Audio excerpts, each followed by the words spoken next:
Qui aurait cru qu'en seulement 20 ans, les zombies sanguinaires auraient évolué pour acquérir de l'intelligence? Ils attaquent les communautés de survivants, ne se comportant plus comme auparavant de manière brutale, mais en détruisant d'abord les dispositifs d'éclairage les plus difficiles à gérer.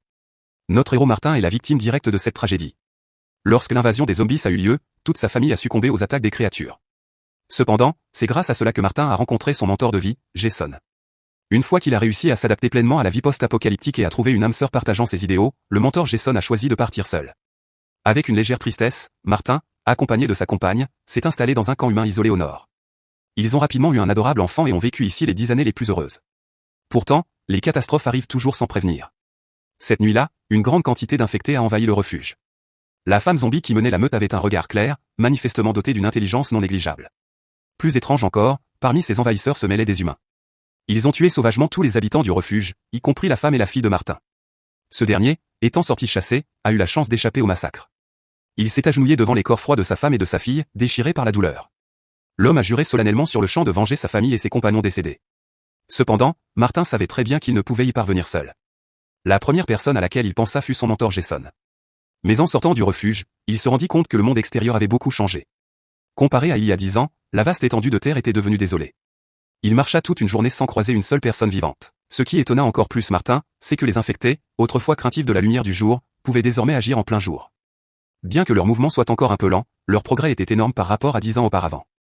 Martin ne connaissait pas la localisation précise de Jason, mais il était certain que son maître, ne supportant pas l'isolement, apparaîtrait dans une zone relativement peuplée. Martin se dirigea donc vers le sud sans relâche.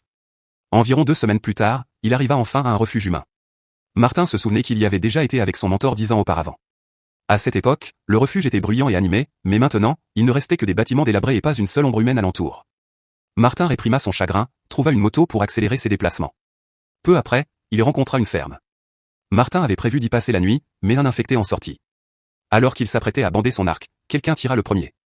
À sa surprise, un couple de personnes âgées vivait là. C'était la première fois que Martin voyait des vivants depuis son départ du refuge. Visiblement, ces vieux n'avaient pas eu de visiteurs depuis longtemps. Ils offrirent à Martin les dernières provisions qu'ils avaient chez eux. Martin, curieux, leur demanda pourquoi ils ne mangeaient pas. Les 2 anciens avaient une expression embarrassée et n'arrêtaient pas de dire qu'ils n'avaient pas faim. Martin pensait encore qu'ils ne voulaient pas manger. Cependant, après avoir avalé un bol de porridge d'avoine, il se sentit inexplicablement étourdi.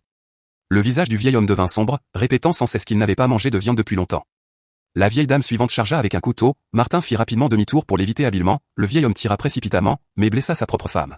Il s'approcha pour s'enquérir de son état, ressentant soudain une fraîcheur à la tête, c'était Martin qui, avec ses dernières forces, avait porté un coup de couteau. Au lever du jour suivant, Martin se réveilla de son coma. Le monde devant lui était si étranger qu'il se sentit perdu. En entrant dans un autre lieu de rassemblement, là aussi tout était désert, mais la radio diffusait en boucle une annonce de recrutement de la confrérie. Martin voulait chercher des provisions, sans remarquer qu'un vendeur se tenait là. Il sortit avec empressement le portrait de son mentor. Le vendeur reconnut tout de suite Jason. Car Jason était un chasseur de zombies très célèbre dans les environs. Mais quand Martin demanda où il se trouvait, le regard du vendeur devint un peu fuyant. Il supposa que Jason pouvait être allé à l'ancienne arène à proximité. Martin n'est pas sorti de chez lui pendant 10 ans entiers. Il ne savait pas à quoi ressemblait le monde extérieur.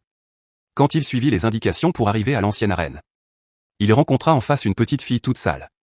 L'instant d'après, Martin fut assommé d'un coup sourd et tomba au sol. Lorsqu'il reprit conscience, il fut rapidement emmené vers un campement où les gens découpaient ouvertement de la chair humaine. Même le regard des enfants était rempli d'indifférence et d'engourdissement.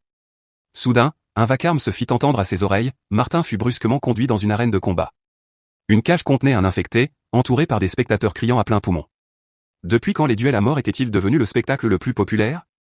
Cependant, l'animateur déclara avec excitation qu'il n'y aurait pas de bataille entre humains aujourd'hui, mais une émission spéciale était prévue. Au signal de l'animateur, Martin vit son mentor sortir de la place des adversaires, mais avant qu'il n'ait pu le prévenir, celui-ci lança un coup de poing en sa direction. Martin avait tellement changé durant ces 10 années que Jason ne le reconnut pas du tout. Ce n'est que lorsqu'il aperçut le pendentif crâne autour du cou de Martin que Jason comprit enfin. L'animateur sur scène voyant que les deux ne se battaient toujours pas, leva immédiatement sa lance en signe d'avertissement. Jason utilisa de nouveau une attaque foudroyante, tirant de toutes ses forces sa lance brisée, faisant tomber l'animateur au sol. Une fille vêtue de chaîne en profita pour ouvrir la cage contenant l'infecté. Avec un rugissement, le chaos éclata complètement. Jason lança un ordre ferme, puis avec la fille enchaînée et Martin, ils s'échappèrent du site. Tous 3 arrivèrent rapidement à une cabane isolée. Un mécanisme secret était caché sous les marches en bois, ce qui est la spécialité de Jason. Il a conduit Martin chez lui, puis ils ont discuté de leurs expériences respectives des 10 dernières années. Martin a juré de venger sa femme et sa fille, mais Jason l'a conseillé de ne pas agir impulsivement, car cette femme zombie, non seulement extrêmement intelligente et capable de contrôler tous les infectés, est aussi la leader spirituelle de la fraternité. La fraternité considère que cette femme zombie intelligente est la forme ultime de l'évolution humaine. Il faut savoir que cette fraternité est née d'un groupe de braqueurs d'il y a 10 ans et est devenue aujourd'hui l'organisation la plus puissante au monde. Le cœur de Martin était plein d'impuissance. À ce moment-là, il remarqua la femme enchaînée allongée par terre. Après avoir demandé, il apprit de Jason qu'elle avait grandi seule dans la nature, sans père ni mère, ce qui expliquait son apparente instabilité mentale. Cependant, Jason la chérissait particulièrement et s'était même porté volontaire pour participer au combat afin de la sauver. Soudain, des pas se firent entendre à l'extérieur de la cabane. Jason sentit que quelque chose n'allait pas et pressa Martin et la fille enchaînée de se glisser dans un passage secret. Elle venait à peine de terminer son déguisement que les membres de la confrérie défoncèrent la porte. Une fois Martin sorti du passage secret, il aperçut de loin Jason emmené par les hommes de la confrérie. Heureusement, le sens de l'odorat de la fille enchaînée était exceptionnel, elle put approximativement déterminer où se trouvait Jason. Ce que les deux ne s'attendaient pas, c'était que Jason fût attaché à une croix dans la nature sauvage. C'était l'une des méthodes cruelles utilisées par la confrérie pour punir ses ennemis, les laissant mourir lentement de faim et de peur. Jason eut simplement plus de malchance que les autres, car un infecté de haut niveau s'intéressa à lui. Dans ce malheur, la force bleue de l'infecté fit tomber brutalement le poteau en bois. Jason força de toutes ses forces avec ses deux pieds et tordit le cou de l'adversaire, mais avant qu'il puisse souffler, un autre infecté arriva en courant non loin. Jason se dégagea précipitamment des cordes, malheureusement son abdomen fut transpercé par la lance de l'adversaire. Alors qu'il était à l'agonie, une épée affûtée vola dans l'obscurité, c'était Martin et la fille enchaînée qui étaient arrivés à temps. Cependant, l'abdomen de Jason perdait beaucoup de sang. Pour éviter l'infection, il fallait cautériser la blessure à haute température. Après qu'il ait murmuré l'emplacement d'un lieu de rassemblement, Martin sortit un bâton inflammable et, sans hésiter, le pressa contre la blessure. Le lendemain matin, la chef zombie féminine, apprenant que Jason avait été capturé, se précipita immédiatement dans la lande où se trouvait la croix. Mais elle découvrit que l'autre avait déjà fui. Furieuse, la chef tua sur le champ un petit membre de la confrérie et ordonna à tous de se disperser pour chercher et absolument ramener Jason. Pendant ce temps, Martin et Jason se reposaient dans la forêt. Ils comptaient chercher du bois sec aux alentours, mais peu après être partis, 3 membres de la confrérie arrivèrent. En voyant la fille enchaînée, ils perdirent tout contrôle bestial, heureusement Martin revint à temps. Jason, blessé et incapable de bouger, pressa sans hésitation la détente, éliminant 2 d'un coup. Le dernier enleva rapidement sa cagoule, révélant qu'il n'était qu'un enfant. Jason, attendri, décida de lui laisser la vie sauve, surtout que le garçon suppliait continuellement, affirmant avoir été forcé de rejoindre la confrérie après y avoir été capturé. Peu de temps après, les 3 arrivèrent dans une communauté humaine.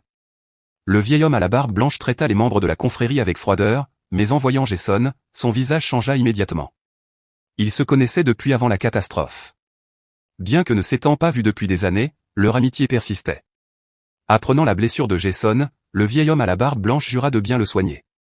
Après être passé par un poste de garde entouré de fils barbelés, le groupe atteignit enfin la zone centrale de Kixi, où il y avait un médecin attitré, chose à laquelle personne ne s'attendait. Après une série d'opérations, la blessure de Jason ne présentait plus de gravité. Il pouvait récupérer en se reposant pendant un certain temps. Quant aux membres capturés de la confrérie, il fut enfermé dans une petite cellule sombre à l'intérieur de Kixi. Le vieil homme à la barbe blanche, fier, présente à Martin les installations de vie ici.